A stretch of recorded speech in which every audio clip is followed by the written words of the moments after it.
Evening. Welcome to the ARCO Forum at Harvard's John F. Kennedy School of Government. Thanks for waiting so patiently.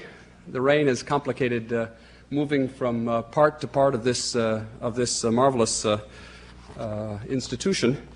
I'm Bob Putnam. I'm the Dean of the Kennedy School, and I'm delighted tonight. It's a real pleasure to welcome home a terrific colleague and a warm friend of this school.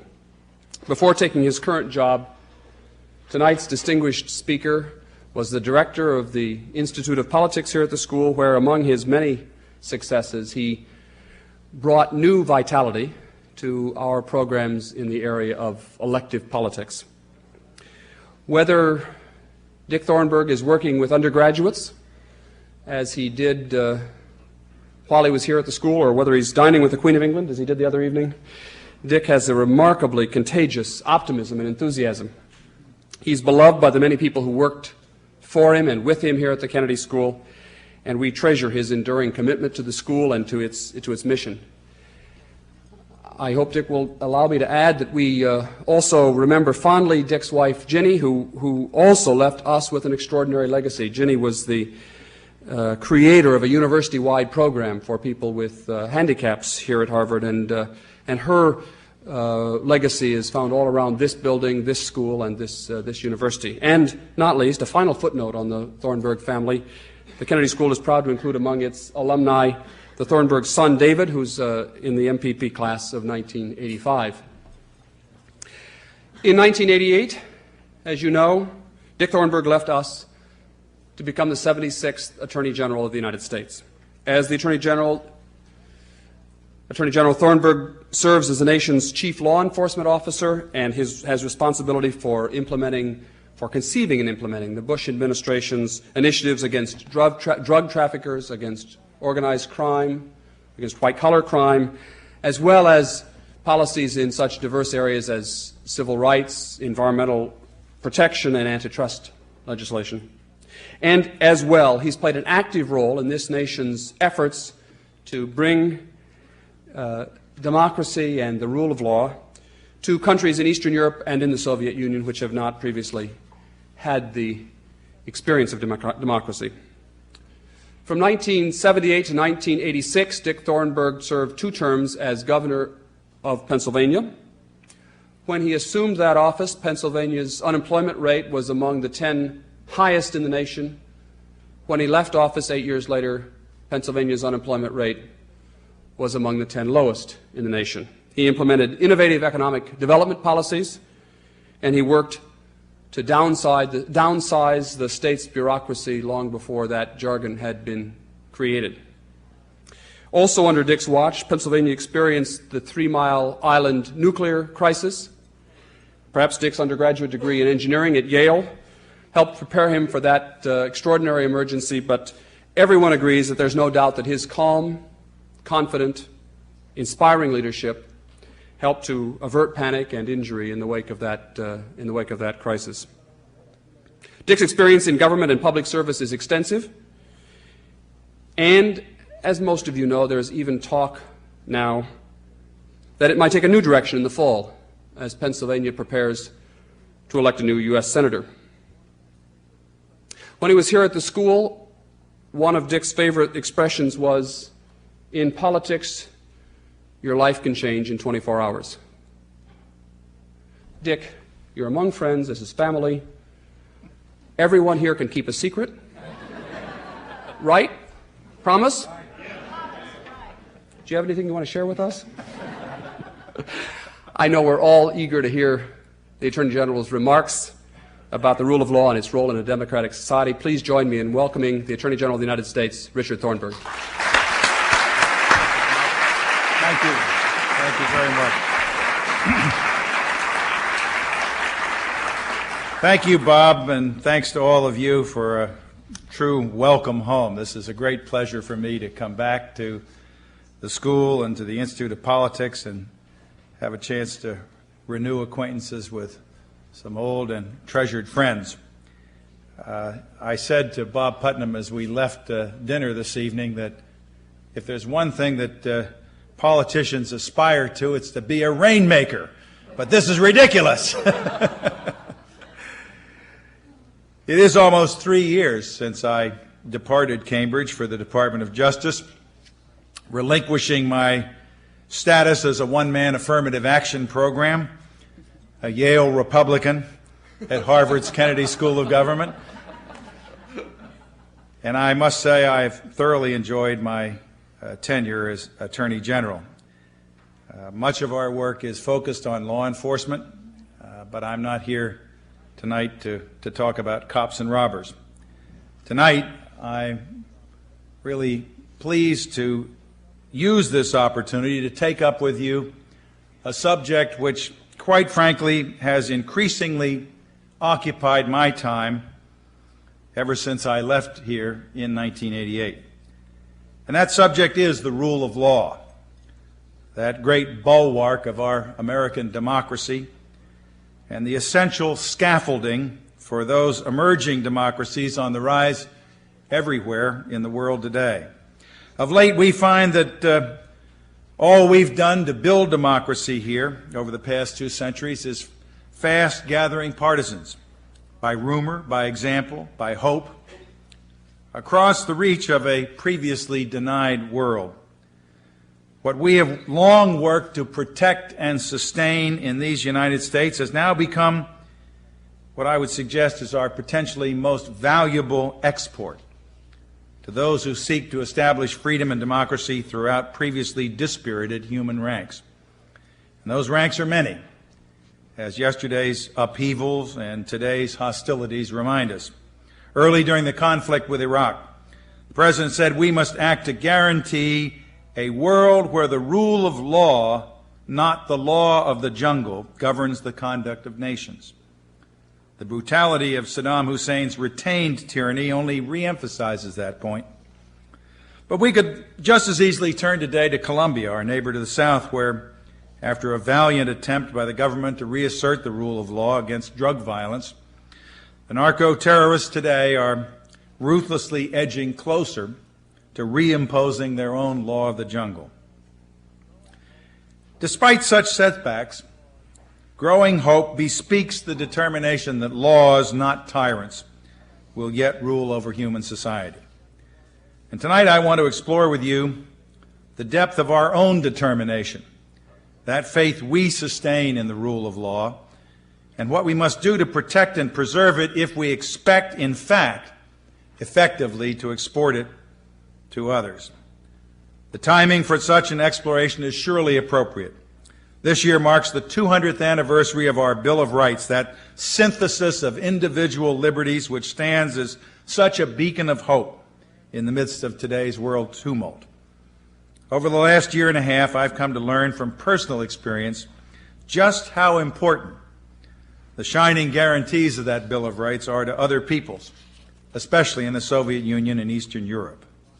Our Bill of Rights and those interlocking protection that the first 10 amendments provide for religious freedom, free speech, free press, due process and equality before the law, and other guarantees of individual liberty is the primary source document for any declaration of human rights and a true exemplar of what it means to live under the rule of law. That rule of law has a long and still evolving history over the political course of Western civilization. But its 3 main principles were set forth by a 19th century British jurist, Arthur Venn Dicey, who is also credited with first use of the term itself. At the risk of perhaps stating the obvious, let me review those principles for you briefly. First, the rule of law means the absolute supremacy of law over any exercise of arbitrary power. Second, the rule of law means equality before the law, so that all people and classes obey the same law administered by ordinary courts. Third, the rule of law means that the rules more generally expressed in a constitution are not the source but the consequences of the rights of individuals. And that brings us full circle once again to our Bill of Rights and its relationship to today's world. Let me share with you some specifics of my own experience at the Department of Justice over the last year and a half, during which we have been more or less on call to advise and assist in a variety of democratic experiments. It began in October of 1989 when we paid a historic first visit to our Soviet counterparts in Moscow for a full-ranging discussion on the rule of law, something that would have been unthinkable for decades of history previously.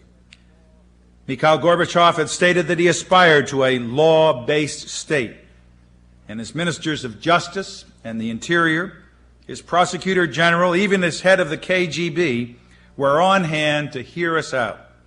These week-long, intense discussions in Moscow were followed by exchange visits from Soviet jurists, lawyers, and other officials to our country.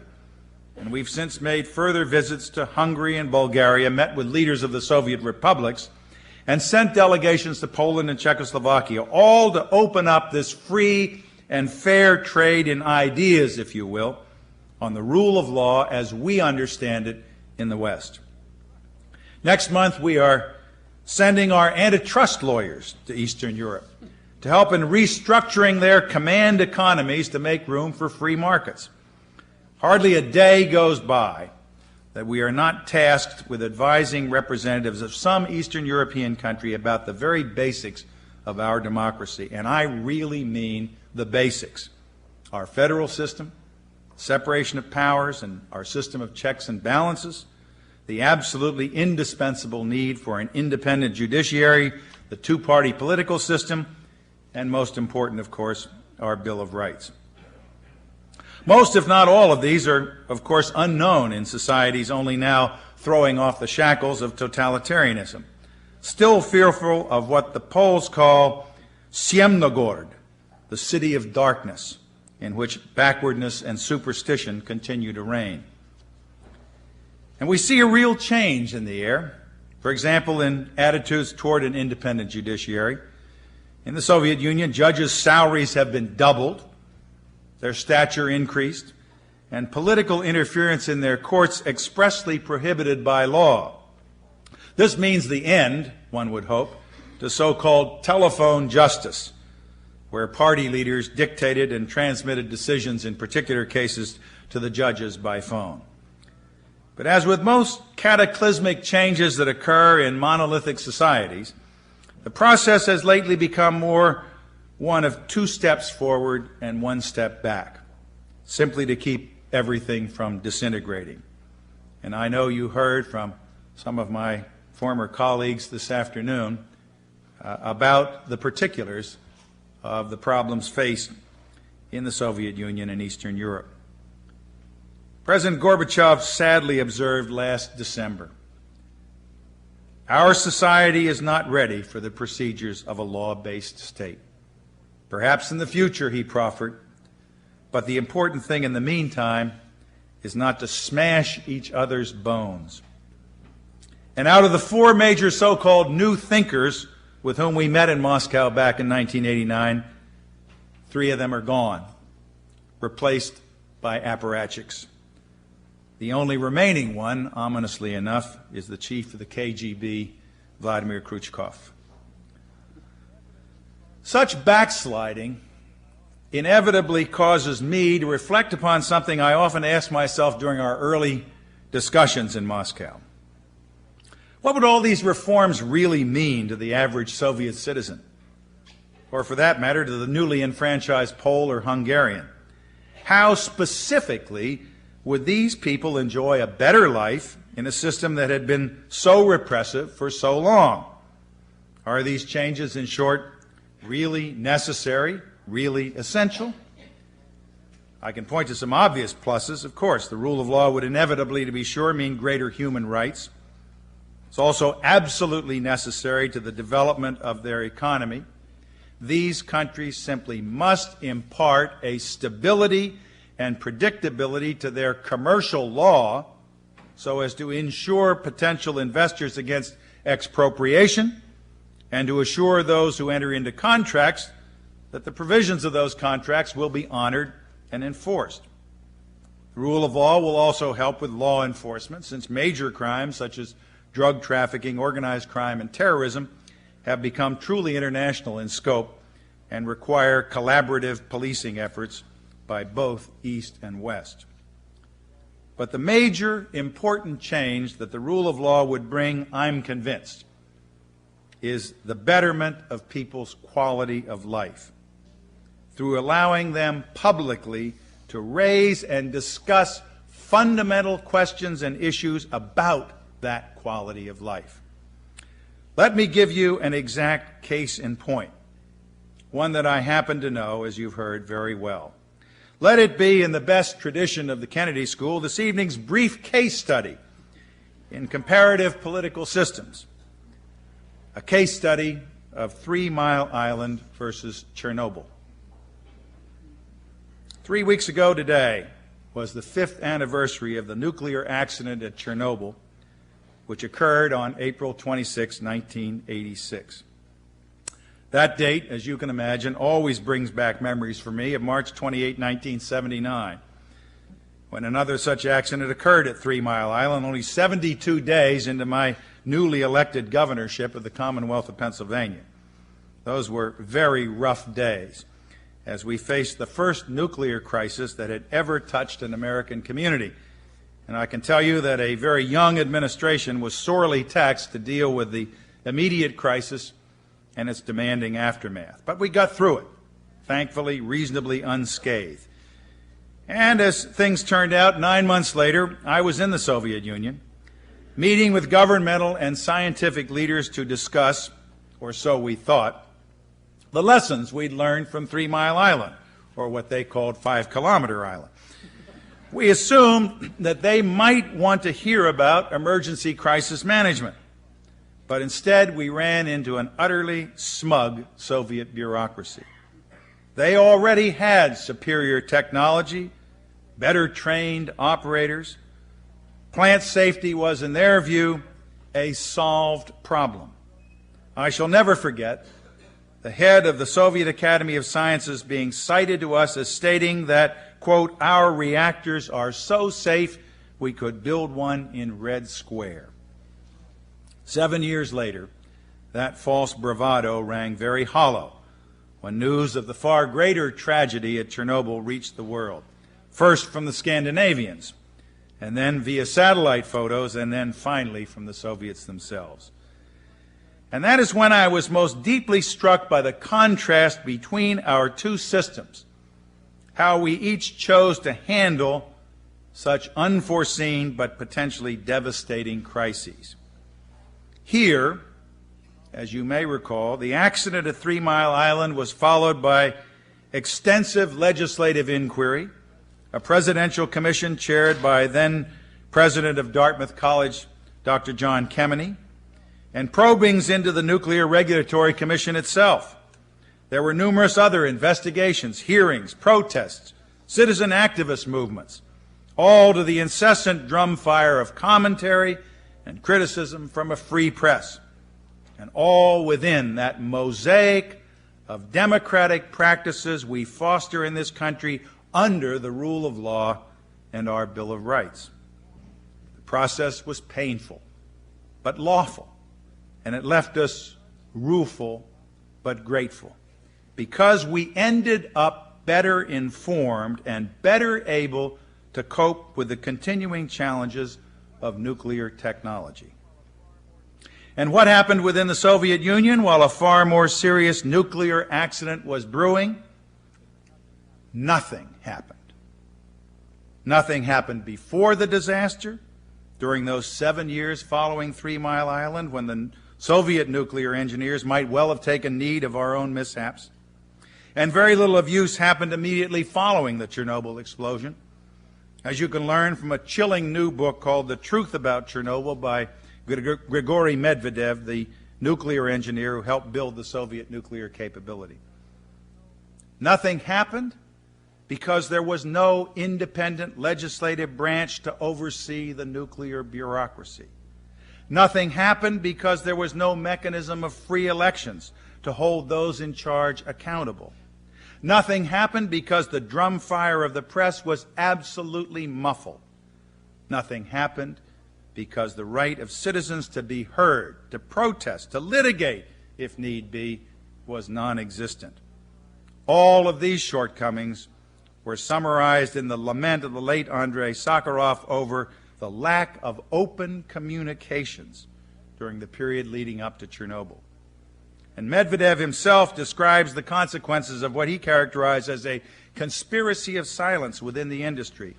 He noted, mishaps were never publicized, and as nobody knew about them, nobody could learn from them. For 35 years, people did not notify each other about accidents at nuclear power stations, and nobody applied the experience of such accidents to their work. And today, no one can even begin to estimate the final death toll from that catastrophic event.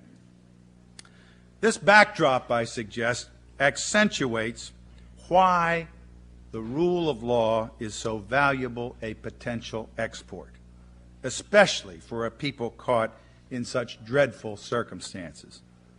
It is because the rule of law guarantees an open society. And it is that very openness, that glasnost, as you may recall, that allows people to engage in constructive dialogue about the problems they daily face, to take up bravely those fundamental questions that affect their quality of life.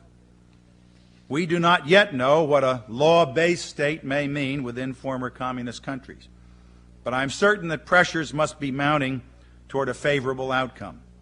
The tragic lessons of Chernobyl say as much about the failure of totalitarian rule as about the failure of nuclear engineering. That is to say, the tough solutions always lie, even in the face of great human catastrophe, in open inquiry under the rule of law. But let us finally be well aware that effectively to export the rule of law, we must practice and preserve its tenets ourselves. We must, in short, strive to set a continuing example of adherence to the rule of law ourselves. We must, of course, stay committed to the notion that the rule of law must govern societies around the world. That's exactly what President Bush not only preached but practiced during the crisis in the Gulf. He did not seek first to counter force with force. He turned first to the rule of law, initially to the United Nations, advocating cooperative and allied resolves under the UN Charter. That would have been color enough of law for sending our troops into battle, his high-priced lawyers advised him. But the President went well beyond that legal advice. He went to the Congress and asked for the approval of both houses, and Congress, voting its conscience, backed the UN resolves to repulse the Iraqi invaders and to liberate Kuwait. That was the rule of law at work. And by this exemplary stance, I suggest we have made ourselves far more credible advocates for the rule of law in those countries moving, even surging, today toward a new democratic identity. In addition, our belief in the rule of law and those liberties embodied in our Bill of Rights must remain evident in every aspect of our domestic self-governance. Differences there will be. Fine-tuning there has always been in our unique constitutional government. But legislative, executive, and judicial branches must continue scrupulously to apply the principles of the rule of law at home so that we can indeed credibly urge their emulation abroad. Moreover, we must always remember how unique an enterprise democracy under the rule of law remains in this day and age. Donald Kagan, the Dean of Yale College, you should pardon the expression, recently authored a book entitled Pericles of Athens and the Birth of Democracy. In his book, Dean Kagan offers the following observation on the subject I've chosen to address this evening. The recent rejections of despotic communist regimes all over Eastern Europe and the widespread demand for their replacement by some form of democracy have led many observers to think that the victory liberal democracy has won is permanent. Most of the nations seeking democratic government, he continues, however, have little or no experience with such a polity, and few people understand how difficult a system it is to create and maintain. Meanwhile, the modern champions of democracy seem unable to provide the intellectual and spiritual support it needs because they have lost sight of its first principles. Providing that intellectual and spiritual support for those first principles embodied in the rule of law and our Bill of Rights remains our foremost challenge in these exciting 1990s. And shame on us if we fail to take full advantage of this truly magnificent opportunity to cherish our principles at home and boldly to export them abroad. I have no hesitancy in laying this challenge to a group interested in the John F. Kennedy School of Government, for it is here that the devotion to these principles and the commitment to the system designed to make them spring to life has its critical mass. I think those of you who are involved in and interested in supporting what's done at the Kennedy School have an opportunity to nurture that new generation of leaders who can carry out this important challenge. A decade lies before us of unparalleled opportunity. And as I've suggested, I think it must be our highest priority to realize that opportunity and, as the title to my remarks suggests, fast track the export of the rule of law. Thank you very much.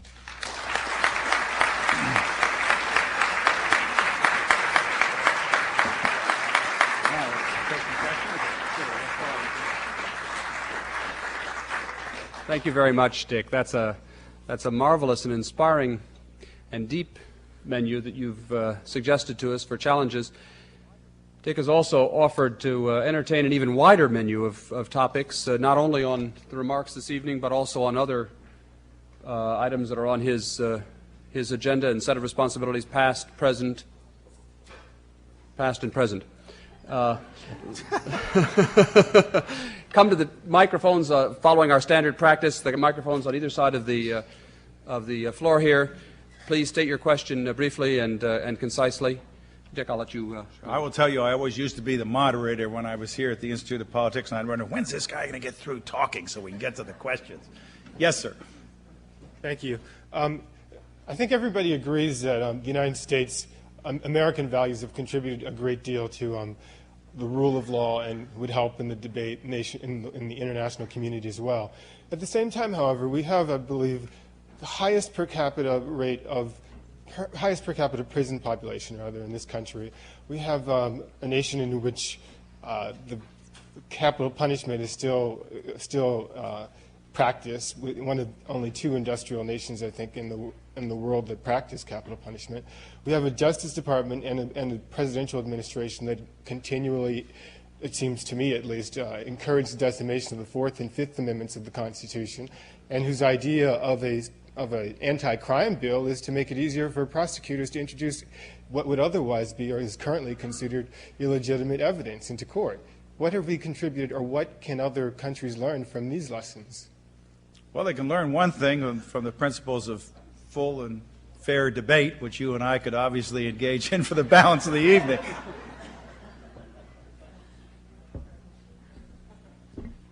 You have set forth, from your viewpoint, an agenda that I don't necessarily subscribe to is this administration's agenda. But I will attempt to address some of the questions that you raise from the administration's standpoint and from my own standpoint as the Attorney General of the United States. There's no question but what the problem of crime in this country is a serious concern to every one of our citizens. It is a particular concern to minorities and the disadvantaged who disproportionately bear the impact of criminal enterprise. I've always felt that the first civil right of every American is the right to be free from fear of violent crime in our homes, on our streets, and in our communities. And that it's incumbent upon us in the law enforcement community to take steps now to deal with that problem. The observation is often made that the only way we can really solve the crime problem is to deal with root causes. And I won't gainsay that for the next generation.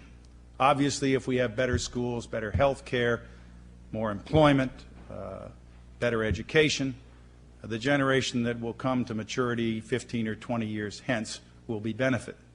But that's not going to do anything for the cadre of armed, career, violent criminals who are on the streets today. I submit to you, and I state the policy of this administration, that those people must be taken off the streets and put in jail, incapacitated, so they can no longer cause harm to innocent citizens. That's number one. Secondly, I will grant you your concerns about the death penalty. It is not an easy subject to discuss. No one takes delight, believe it or not, in espousing or implementing the death penalty. But that debate is over as a legal matter. It has been held to be constitutional. There are 36 states which now have the death penalty, and the federal government has provided the death penalty for certain egregious and heinous offenses. And the problem with the death penalty is that it lacks credibility. The death penalty is so seldom carried out because of the length of time that's required to secure the implementation of the sentence that's been imposed by a judge or a jury in state courts. And part of the President's crime bill has a twofold effect on the death penalty. Number one, to establish in the federal government, where we now have 18 carefully defined areas where the death penalty has been deemed by the Congress to be appropriate, but it is totally inoperative because they failed to provide constitutional procedures for its implementation. Laws that are on the books that are never enforced erode the credibility of the criminal justice process. The second area is in the interminable rights of appeal that are manipulated from both state and federal courts to delay the imposition of the death penalty. And the proposals made by the President, which reflect the recommendations of a commission headed by former Justice Lewis Powell, Jr., are designed to give everyone who has been subjected to a ultimate penalty of death a full and fair opportunity with adequate counsel, under safeguards to ensure against racial discrimination in any part of the proceedings, an opportunity to have their case heard. But once that case has been given a full and fair consideration, to end the interminable process of delay that has sapped the credibility of our criminal justice system. The third area that you mentioned that I think is deserving of some comment is rates of incarceration.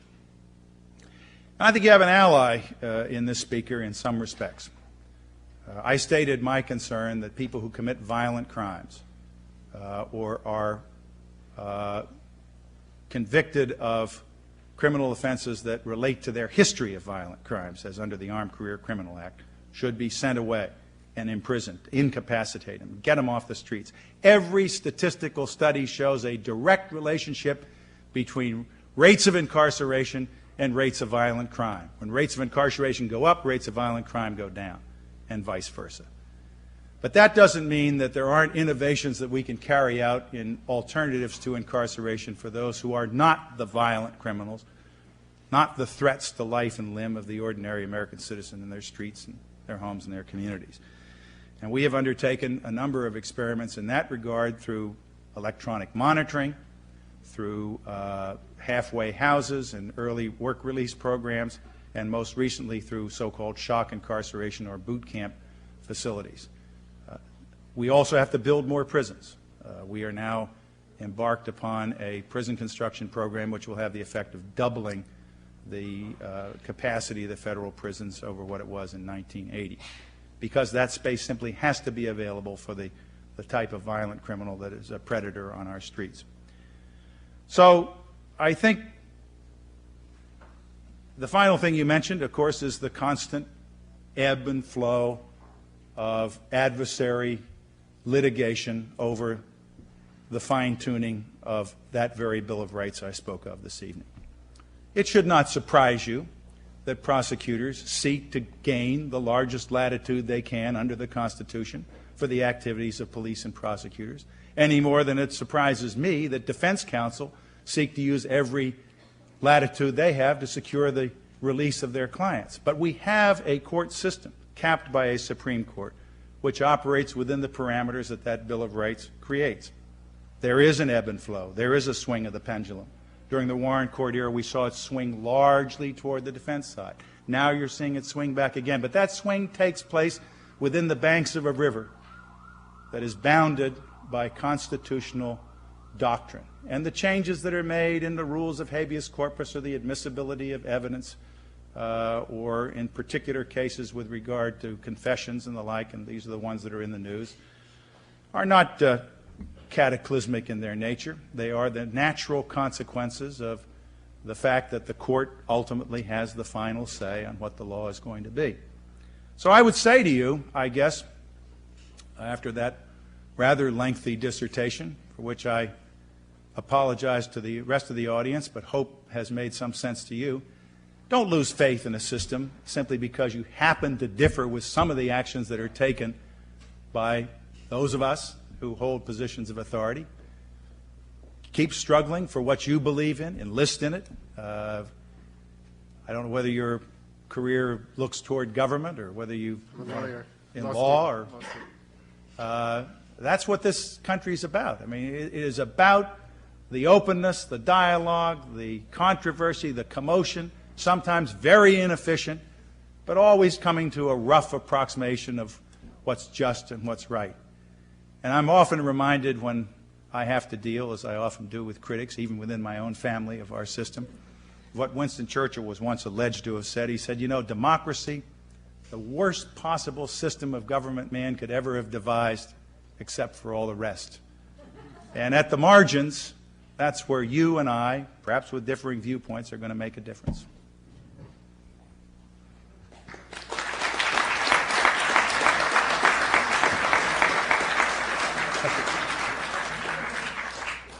Do you have any thoughts on the relationship between the rule of law and an effective functioning economy? Do you think it's possible to establish the rule of law in a country in Eastern Europe, let's say, that has no effective economy? And do you think that it would be possible to maintain the rule of law in the United States if the country had an economic breakdown perhaps worse than the 30s? That's a kind of a chicken and an egg proposition with regard to your first segment. Could I point out, though, that two countries that I see as models, Japan and Germany, after World War II, developed their economies long before they developed their political systems and perhaps before they really had a rule of law. It was an occupation rule of law, not a domestic I'm rule. not sure I'd agree with you Okay. on that. In fact, I would hold those two countries up as an exemplar of how, over a period of time, the existence of constitutions which were based on the rule of law created the climate within which the ultimate economic growth would take place. But they were imposed. They were imposed. Yes, they were. Is it possible that in Eastern Europe you have to impose the rule of law by some kind of a dictatorship before you can develop the economy, which allows you to develop? I mean, there's the chicken and the egg. Yeah, that's an option, obviously, but it's an option that we would like not to have seen exercised. I think in the conversations that I've had with Eastern European leaders, that model is not appealing. Now, they may be idealists. They may be living in another planet when it comes to what the real world potential is there. But I absolutely, as I hinted, believe that unless there is a system founded on the rule of law, which gives rise to a whole set of derivatives with regard to commercial relationships. Number one, you're going to have no foreign investment. Nobody's going to invest in a country where they have neither the law or the mechanism for ensuring that that investment's not going to be expropriated. No one's going to engage in a joint venture or enter into a contract if there's not a mechanism in place where they can go into court and enforce that law. So I think when you get to the chicken and egg proposition, you can make a very strong case that real economic growth, the free market economy, the prospects for investment are not going to occur without that infrastructure that derives from the rule of law. On the other hand, as you point out, and as I hinted, these are cultural phenomena that just don't spring into being overnight. And that, I think, is where we can make a genuine difference, where if we effectively work with counsel and advise these nations, not on the written constitution, but on the institutions that have to support that written constitution and undergird a true rule of law, we can see that occur side by side with the economic development that simply must take place. I had an interesting conversation with a very intelligent young woman in Sofia a couple of months ago. I don't know, I remember what her name was. We called her Jane Madison because she was the one who was writing the Constitution of Bulgaria. And I went through that same process with her. I said, you know, really what you folks desperately need here is an infusion of capital, people to get yourselves up and running, and just open the door to that kind of access from capital. There are plenty of people who are willing to make this kind of an investment. To take the entrepreneurial spirit is not yet atrophied worldwide. And she said, I agree, but it just can't be done politically. Now that's a response dictated by habit, and it's those habits of the command economy, the totalitarian rule, the lack of room for joinder on issues that has to be overcome. And I think we can make a contribution toward that. Yeah. Frank? Some will think the rule of law may strangle this country because of our litigious society. The rule of lawyers you're talking about.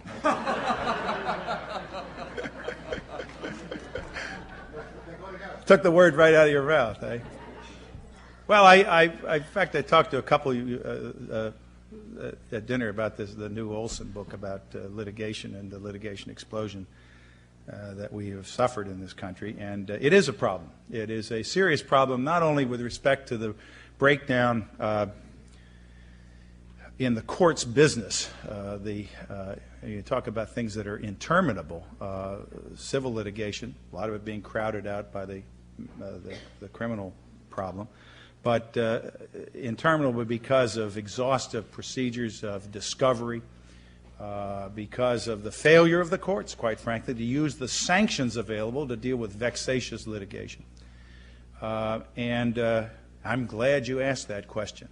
We are in the final stages of preparing a report for the Competitiveness Council, headed by the Vice President, which is designed to focus on civil law reform, having nothing to do with what I went on at some length about with regard to the criminal justice process, which is another thing.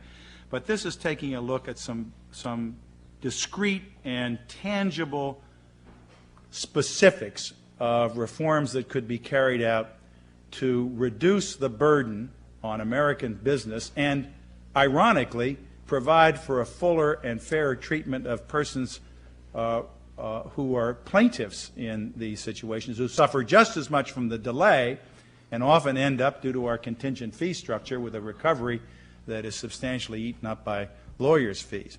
These are tough issues to tackle. The easiest way to tackle them, and I say this about my own and the profession of many of you here, is in the Shakespearean admonition, the first thing to do will kill all the lawyers. But in point of fact, it requires some give and take on the part of lawyers and the courts and others involved and concerned about the administration of justice. And I go back to this whole question of the unique decade that I suggest we're involved in here. We have an opportunity to do a lot of things and an impetus to do a lot of things to clean up our own act here at home if we're to become net exporters of what I characterize as the rule of law and the system for the administration of justice we have here. So I would be naturally interested in broadcasting this report as widely as possible. If any of you are interested, just drop me a line and I will send it to you. A couple of you I've gotten some interest in already. But I think you'll, on review, find that it's a thoughtful effort to find a way. It's chaired by the Solicitor General, Ken Starr, and has brought together people on all sides of this, from the academic community, from litigators, from the courts and the like. So we'll see what we can do. Yes. If you had been the mayor of Los Angeles, how would you have handled, and how should the nation handle, the example of the rule of law that some Los Angeles policemen seem to be practicing? Well, let me say, first of all, that nobody in the law enforcement community condones police brutality. In fact, law enforcement officials should be among the first committed to the absolute observance of the civil rights and civil liberties of all of our citizens. There's nothing inconsistent between that and a firm and aggressive law enforcement effort.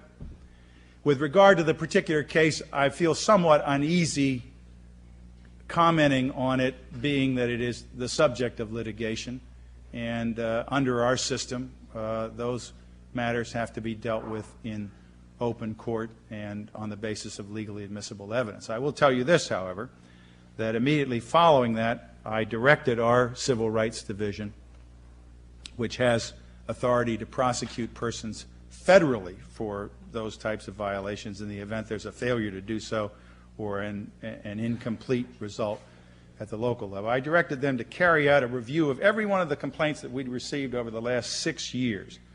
That's the 5-year statute of limitations with an extra year just to pick up anything, to see if there are any patterns that develop from the type of cases that come to our attention, and to refer those findings to the National Institute of Justice, which is our kind of internal think tank, to look at those patterns, if such there be, and to look at the whole record and determine what kind of recruitment and training and command and control and discipline apparatus exists in particular departments, large, small, north, south, east, and west, to see if in turn some patterns of remedial action can be devised to prevent the occurrence of these types of activities. But I think the important thing to remember is that this is not a characteristic of the law enforcement community. I've been in this business for off and on more than 20 years. And police officers face a very difficult and challenging time. You know, 83 police officers have been killed in the last year and a half in the line of duty. And I don't hold that up as a quid pro quo or a match against these dreadful instances of apparent abuse. But it is a tough job. And to condemn the police community out of hand on the basis of this or any variety of incidents would be a terrible mistake. To counter that, we must demonstrate within the law enforcement community a determination to see that those who do step over the line and abuse the rights of citizens are brought to justice. And I can assure you that is a very high priority with this Department of Justice. We have a case out now. We had 2 convictions last week. They don't get the headlines, and I'm not suggesting that they should. But what they're designed to do in the community that suffers that kind of breakdown in its law enforcement effort, to give some solace and some consolation to people that there are those who are concerned about their safety. Yes. Could you explore for us the American right to bear arms and how you see exporting that in terms of policy, how the administration sees exporting that, if you will? Exporting it? Exporting the philosophy. How do you want Central America to interpret our right to bear arms? I wish I could tell you how I wanted our country to. There is a, let me see if I can dispose of one piece of underbrush that I really, I don't know how to answer. There is a real debate over what the Second Amendment means with regard to the right to bear arms. I can't resolve that debate. It's never been decided in the courts. There is an urging that the right to bear arms is a right to bear arms, that there should be no interference with a constitutional right any more than the right to free speech or whatever. The other argument, as you're familiar, I'm sure, is that it is related to the maintenance of a militia, and that really is a much narrower kind of license, if you will, for people to bear arms. But let me address perhaps a larger question. And this is something that I think simply can't be ignored in the debate over firearms. There is in this country, like it or not, my friends, an honorable firearms tradition. There are people in this country who like to hunt, who like to shoot guns at targets. We send teams to the Olympics to compete in those things. There are people who like to collect weapons, and there is no way as a cultural/political effort that you are going to disarm the American public. Other countries are different. There's no question about it. You can cite till the cows come home what the records and statistics show in Japan or in Sweden or in the United Kingdom. But the fact of the matter is that there has been carved out in this country for a considerable period of time a tradition that permits a certain latitude in the private ownership of weapons. Now, that is a reality. You may not like it, but that is a reality politically and culturally that is not going to change. Now the question becomes, what do you do about the illegal use of firearms? Because that is where the real problem is, or at least the majority of the problem. I realize there's some concern about weapons that are just lying around the house that may be accessible for a heat of passion or for children or things, which is a serious concern. But the real problem that's focused on today is what to do about criminals who use firearms. This administration is not opposed to any kind of background checks on felons to determine whether or not they are illegally acquiring a weapon, because no felon can legally acquire a weapon in this country. And the President has stated that if the other elements of his crime package, which I dwelled on at some length earlier, are passed by the Congress, that he would look favorably upon a Brady bill or a Staggers bill or some other combination that Senator Mitchell and others are working on. But he will not accept that as the sole solution to the problem of violent crime in this country today. And I think the reason for that is clear. One, today our criminal justice records are not in shape to provide the kind of tracking of felons that it ought to. We're doing something about that. We've committed $40 million, and within the next 2 or 3 years ought to have those records up to snuff. But more important than that is the fact that 1 out of 6 of the guns illegally used by felons in criminal enterprises, only 1 out of 6 is purchased over the counter at a sporting goods store or a gun dealer and subject to any kind of background check, whether it's instantaneous or a 7-day waiting period or whatever. And it's those other 5 weapons, the other 5 possessors of those weapons, that the President has called for us to concentrate on. And we have done so by gearing up what some of you may have read about on the front page of the New York Times today, what we call Operation Trigger Lock, is designed to put these people, as I mentioned the young man earlier, off the streets and into jail. Now that may sound somewhat a remove from the question you asked about the right to bear arms. But there is no right to bear arms that are used to kill people or wound them or assault them or stick them up or threaten them. And that's the individual that we are calling for concentration upon and where we are diverting the maximum resources at this point. There's nothing against the efforts that are designed to deal with that small portion, the 17% solution, as I've been quoted as saying, that are sold over the counter, and it'll be considerably less if you have tighter. These come on the black market; they're traded, stolen. We have case studies that indicate where these come from. So again, I want to urge just 2 things. One, I don't see in the foreseeable future any possibility that you can replicate in this society the ideal held to by some of what has happened in Japan or in the United Kingdom or other countries. Secondly, that the primary focus has to be on the criminal use of firearms, and that means focusing major resources and efforts on literally taking these people off the street and incapacitating them. And third, if those tools can be provided, I don't think the President would be at all averse to considering legislation that comes along to deal with the over-the-counter sale of firearms. Thank you for giving me the time. Yes? As states begin passing more restrictive abortion legislation, what sanctions should they be using to enforce those laws? Should women be punished as well as doctors? And if so, should they be punished as murderers?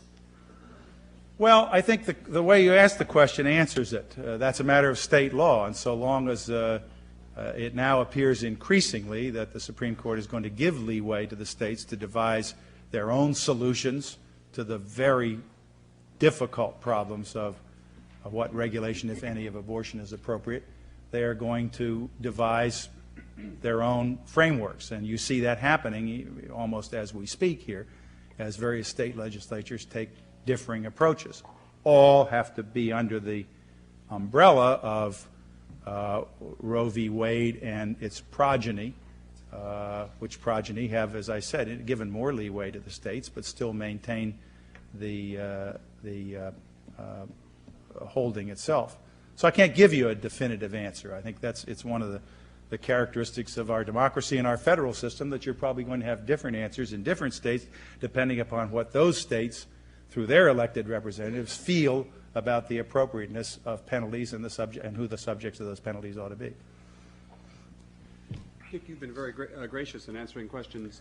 We'll take one more, and then we must allow you to get back. Good. Okay. This will be a quick question. Conservatives and liberals alike seem to feel that the responsible thing for the government to do, given that violent crimes are tied to drug trafficking, and as you mentioned, problems that foreign governments have with the power of the drug cartels, that we should legalize drugs, basically put the selling of drugs in the hands of the government and take away the economic incentive for people to become involved with drug trafficking and really sort of creating demand for drugs. What are your thoughts on the pros and cons of drug trafficking? I'm sorry, of legalizing drugs. I can imagine the other. I knew the last one would be a softball. I cannot conceive of any benefit whatsoever to the legalization of drugs in the United States of America, period. I might be persuaded if somebody could show me some society somewhere on the face of this earth in the history of time that had profited from legalizing illegal drugs, dangerous drugs, the kinds of drugs we're talking about, crack, cocaine, heroin, whatever. But let me just take a minute to focus on the forepart of your question, which really should have been part of my answer to the gentleman who asked about violent crime. There is a straight line connection between our drug problem and violent crime. There's just no question about that. People steal, rob people to get money to satisfy a drug habit. There are turf wars in a lot of the communities between rival gangs that control it. There are certain drugs that induce violence, violent behavior. And the drug problem, although it has receded somewhat, I don't want to be misunderstood, but whatever statistical indicators there are indicate some progress in this regard. And we look at the statistics with regard to law enforcement. The record number of investigations, arrests, prosecutions, convictions, jail time, seizure of assets. Every statistical indicator makes it look like things are getting better. But I think those of us in law enforcement would be the first to concede that law enforcement's not going to do it all. In fact, I spoke to an audience out in the West Coast not long ago, and I said, if you want to lose the war on drugs, just leave it to law enforcement. Obviously, not meaning to denigrate what's done by men and women who are out there on the front lines every day, sometimes at risk of their lives. But the fact of the matter is, we're going to win the war on drugs on the battlefield of values. Value of a drug-free lifestyle as compared to the degradation and sometimes death resulting from a drug-dependent lifestyle. And that's a job for everyone. Law enforcement can do something there, and our guys go out and they spend evenings and go to schools and talk to the kids. But it's really not going to be done in the courtroom. It's going to be in the classroom, the workplace, community organizations, family, to create the kinds of values that do not drive particularly younger people, but provide other alternatives, aid, assistance, counseling, rehabilitation, and treatment for people who have gotten into the drug life. So that, I think, is something that the President, the new drug czar, are committed to and cognizant of.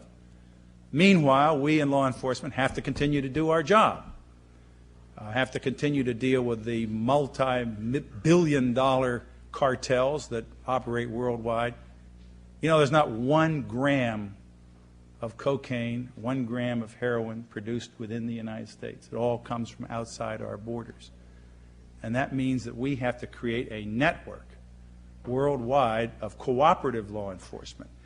And believe me, the incentives are much greater nowadays than they were 2 years ago when I came on the job, because the cartels are sending their drugs into other countries. Cocaine showing up in Japan, in Spain, in Lebanon, in Italy, in Korea. And these are folks whose attention has now been focused on this problem. There is a United Nations Drug Convention, a very tough multinational agreement to create the kinds of mechanisms and networks to deal with this problem worldwide.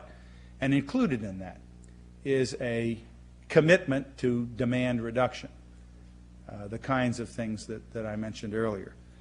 But I think when I travel abroad and talk to my counterparts, I say, what about the debate in the United States over drug legalization? I said, there's no debate.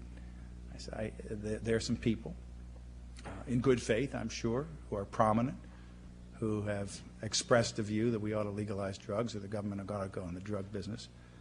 But I think, without having anything scientific in my pocket, that the vast and overwhelming majority of the American citizens would reject that out of hand. I reject it. I suggest that we ought to get on to more constructive, real debate about some of the problems that engender drug use and put this